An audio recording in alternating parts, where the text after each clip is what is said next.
You all are fine. आज मैं आपके लिए कहानी लेके आई हूँ, वो है गौरांग स्वामी जी की। ये गौरांग स्वामी जी का मैं आपको बता दूं कि ये बहुत छोटी उम्र के हुए हैं और ये वेदों कुतेबों के इतने बड़े ज्ञाता हैं कि इन्हें लगता है कि इनसे माहिर कोई और है ही नहीं है। तो इस इन्हीं के ऊपर आज की कहानी है, गौरांग स्वामी जी की। ये जो कहानी है, चलिए शुरू करते हैं। ये जो गौरांग स्वामी जी हैं, ये बहुत छोटी उम्र के हैं और इनको वेद कुतेबों का बहुत ज़्यादा ये ज्ञाता हैं। तो ये जो हैं, ये शास्त्रार्थ करते हैं एक अपने दूसरे वाले साधु से। शास्त्रार्थ का मतलब ये होता है कि जो भी जिनको ज़्यादा ज्ञान होता है शास्त्रों का, वो एक तरह से कंपटीशन कह लीजिए कि वो एक दूसरे को उसमें ये बताना चाहते हैं कि मुझे आपसे ज़्यादा ज्ञान है। तो उनको एक दूसरे को हराते हैं ये लोग। तो ऐसे करके ये जो गौरांग स्वामी जी हैं, इन्होंने बहुत सारे साधु संतों को हरा दिया शास्त्रार्थ में। और एक दिन उन्हें पता लगा कि यहाँ पर एक बनारस है, कि वहाँ पर तो बहुत बड़े वेदों के ज्ञाता हैं। तो कहते क्यों ना मैं उनको भी जाके हराऊं।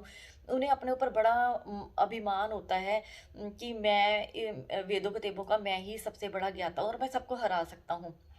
तो ये अब बनारस की तरफ चल चल पड़े। जब ये बनारस पहुँचे तो यहाँ मैं आपको बता दूँ कि बनारस में जो घाट होते हैं, एक घाट से दूसरे घाट पर जाने के लिए पहले नाव का इस्तेमाल किया जाता था। अब ये जो गौरांग स्वामी जी हैं, ये नाव के ऊपर सवार हो गए। इन्होंने देख रहे हैं कि मैं कहाँ बैठूँ, इन्हें कोई जगह नहीं मिली, नाव भरी हुई है। तो ये जो नाव चलाता है उसके पास गए तो उसे बोला कि भाई यहाँ पर कोई स्थान है बैठने के लिए। तो उन्होंने कहा नहीं, नाव तो सारी भरी हुई है, आप यहाँ जो जिस अड्डे पर मैं खड़ा हूँ, बैठा हूँ, नाव चला रहा हूँ, यहाँ पर आप बैठ सकते हैं। तो उन्होंने बोला कि उन्होंने देखा कि ये तो बहुत गंदा है। तो वहाँ पर ये गौरांग स्वामी खड़े हो गए और उन्होंने जो कश्ती के नाव के दूसरे किनारे पर देखा, एक साधु बैठे हुए हैं, संत बैठे हुए हैं। तो ये भाग के उनके पास से जल्दी से चले गए। तो उन्होंने कहा कि आप उठिए, यहाँ पर ये तो मेरा स्थान है, मैं इस स्थान पर मैं बैठना चाहता हूँ। तो उन्होंने कहा कि बच्चे, तो उन्होंने कहा नहीं, मैं देखने में ज़रूर बच्चा हूँ, पर मैं ज्ञान में कहीं आपसे बड़ा हूँ, तो इसलिए ये स्थान पर अधिकार मेरा है, आप उठिए और मुझे बैठने दीजिए। कहते ये तो नहीं मुझे पता कि तुम वेदों किताबों का ज्ञाता हो, पर तुम बहुत बड़े मूर्ख हो। अब गौरांग स्वामी हैरान हो गए। अभी तक कभी किसी ने इनको बोला ही नहीं कि तुम मूर्ख हो। अब ये सोच में पड़ के, मूर्ख हूँ? कहते मैं कैसे मूर्ख हूँ, मुझे तो बहुत, मैं इतना बड़ा ज्ञाता हूँ, आप मुझे मूर्ख कह रहे हैं। कहते अब देखो ना कि मैं एक बूढ़ा आदमी हूँ, तुम जवान हो। तो तुम्हें तो वेद किताब अगर पढ़े हैं तो तुम्हें इतना ही नहीं पता है कि बड़े बुजुर्गों का मान सम्मान कैसे करना है, आदर कैसे करना है, और तुम मुझे कह रहे हो यहाँ से उठ जाओ आप।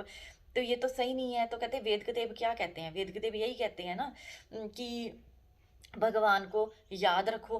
तो क्या मैं तुम्हें एक बात कहूँ, तो क्या मानोगे मेरी बात?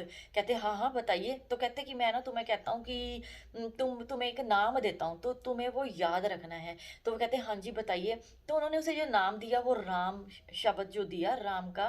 कहते इसे तुमने उठते बैठते सोते खाते पीते याद रखना है। वो कहते ये तो कुछ भी नहीं है, बस ये काम करना है। कहते हाँ बस यही करना है। इतनी देर में वो जो घाट के दूसरे किनारे पे पहुंच गए और वो साधु चले गए, और ये गौरांग स्वामी किसी और साधु को हराने के लिए चले गए। अब सारा दिन बीत गया, रात को उन्हें याद आई, मुझे उस साधु ने, उस संत ने मुझे बोला था कि मैं मूर्ख हूँ। तो उन्होंने मुझे क्या नाम बोला था याद रखने के लिए? तो एकदम से याद आया, ओ राम, ये नाम याद रखना था मुझे।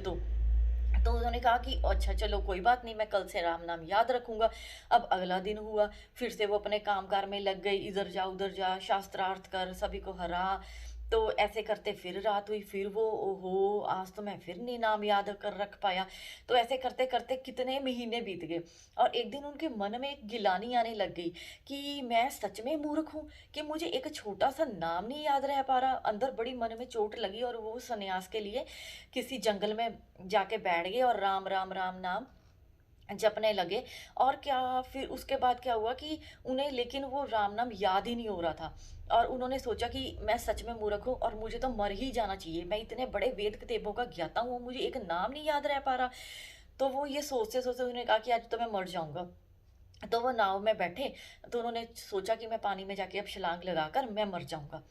तो इतने में क्या हुआ कि वो जो संत थे जो उससे 12 साल पहले मिले थे, वो उन्हें फिर मिले। तो वो चरणों में पड़ गया उनके। तो उन्होंने बोला 12 साल हो गए हैं कि आप मुझे अब मिले हैं, कृपया मुझे अपना परिचय दें। तो उन्होंने बोला कि गौरांग हो ना तुम, गौरांग स्वामी? वो कहते हाँ, मैं गौरांग ही हूँ। कहते मैं तुम्हें पहले भी जानता था जब तुम मुझे मिले थे, मुझे भगवान ने भेजा था तुम्हारे अंदर जो ये अहंकार पैदा हो गया था वेद किताबों के ज्ञान को लेकर, उसको सही करने के लिए मुझे तुम तक भेजा था। तो उन्होंने बोला अच्छा चलो, मैंने तुम्हें बोला था कि राम नाम याद रखो, क्या तुम्हें याद हो गया? तो वो कहता है यही तो रोना है, यही तो दुःख है कि मेरे को एक छोटा-सा नाम ही नहीं याद रख पाया, तभी तो मैं मरने आया था कि आज मैं यहाँ पर छलांग लगा के मैं मर ही जाऊँगा। तो वो कहते तो कहते अच्छा, तो उन्होंने बोला कि गौरांग स्वामी कहते कृपया मुझ पर कृपा कीजिए, मुझे आप ऐसी तरकीब बताएँ कि ये राम नाम मुझसे याद हो जाए, मुझे अपना शिष्य बनाएँ और आप मेरे गुरु बने, मेरे ऊपर कृपया करें। वो बहुत उनके सामने उनके चरणों में गिर के ये प्रार्थना करने लग गया। तो फिर वो उन्होंने बोला कि सबसे पहले उन्होंने फिर बोला कि मुझे आप अपना कृपया परिचय दीजिए आप कि आप हैं कौन? तो उन्होंने बोला मैं हूँ गुरु रामानंद। अब ये जो गुरु रामानंद जी हुए हैं, ये कबीर जी के, भगत पीपा जी के, ये जो अपने रविदास जी हुए हैं, गुरु रविदास जी हुए हैं, इनके ये गुरु रहे हैं। तो अभी इन्होंने अपना परिचय दे दिया। अब वो अंदर ही अंदर, मन ही मन उससे अंदर होने लग गया कि मेरे से तो बहुत बड़ी गलती हो गई है। तो उन्होंने उनसे क्षमा मांगी। तो उन्होंने बोला कि अच्छा बेटा, तुम राम नाम याद रखना चाहते हो? कहते हाँ। तो कहते फिर ना तुम्हें एक काम करना पड़ेगा कि ये जो वेद किताब है ना, ये सब भूल जाओ, सब कुछ भूल जाओ। तुम क्या पढ़े थे, क्या तुम्हें ज्ञान है, सिर्फ याद रखना है भगवान का नाम बस। फिर तुम्हें कहीं जाके ये राम का नाम याद होगा। तो ये कह के उन्होंने रामानंद जी ने गौरांग स्वामी जी को नाम दीक्षा दी। तो इस कहानी से हमें ये शिक्षा मिलती है कि वेद किताब, जो हम वेद किताब जो है परमात्मा को याद रखो, ठीक है, माना जाता है कि वेद किताब पढ़ो, परमात्मा का नाम याद रखो। लेकिन उसमें ये है कि आपको अहंकार नहीं होना चाहिए कि अगर आपको कोई ज्ञान मिल गया है तो आपने ये नहीं सोचना है कि मैं सबसे बड़ा हो गया हूँ। उस ज्ञान को आप बाँटिए, जितना हो सके आप लोगों को बाँटिए ताकि दूसरों का आप भला कर पाएँ। और सबसे बड़ा जो है, जैसे कहा गया है कि वेद किताब पढ़ो, लोग बड़ी-बड़ी किताबें पढ़ देते हैं, पढ़ तो लेते हैं, वेद किताबों में लिखा क्या है कि भगवान को याद रखो, और यही हम भूल जाते हैं कि हमने एक भगवान के नाम को याद रखना है।